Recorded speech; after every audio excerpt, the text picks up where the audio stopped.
અમદાવાદના પીરાણાની દરગાહમાં કબરો તૂટી ગ્રામજનોને જાણ થતા મોટી સંખ્યામાં ટોળું ઉમટ્યું। જિલ્લા પોલીસ વડા અને એસઓજી એલસીબી સહિતના પોલીસ કાફલાએ મામલો શાંત પાડ્યો। અમદાવાદ નજીક આવેલ પીરાણા ગામમાં ઇમામ શાહ બાવાની દરગાહમાં કેટલાક કબરોને તોડી પાડવાની ઘટના સામે આવી છે। આ ઘટનાની જાણ આજે સવારે ગ્રામજનોને થતા દરગાહમાં મોટી સંખ્યામાં લોકો ભેગા થઈ ગયા હતા। અમદાવાદ ગ્રામ્ય જિલ્લા પોલીસ વડા અને એસઓજી એલસીબી સહિતનો પોલીસ કાફલો પણ તાત્કાલિક પીરાણા ખાતે પહોંચી ગયો હતો। આ કબરો તોડવા મામલે હાલ પોલીસ દ્વારા તપાસ હાથ ધરવામાં આવી છે।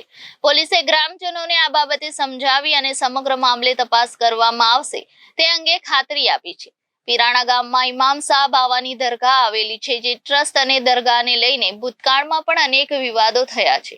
ત્યારે આજે સવારે પીરાણાના ગ્રામજનો અને ટ્રસ્ટીજનોએ દરગાહમાં આવેલી કેટલીક કબરોને તોડી હોવાની જાણ થતા મોટી સંખ્યામાં મુસ્લિમ ગ્રામજનો અને લોકોનું ટોળું એકત્રિત થઈ ગયું હતું।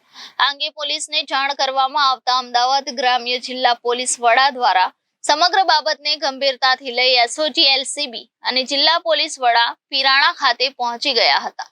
ઇમામ શાહ બાવાની દરગાહમાં જે કબરો તોડવામાં આવી છે તે અંગે પોલીસે તપાસ શરૂ કરી દીધી છે। Bureau report Janadesh news, Ahmedabad.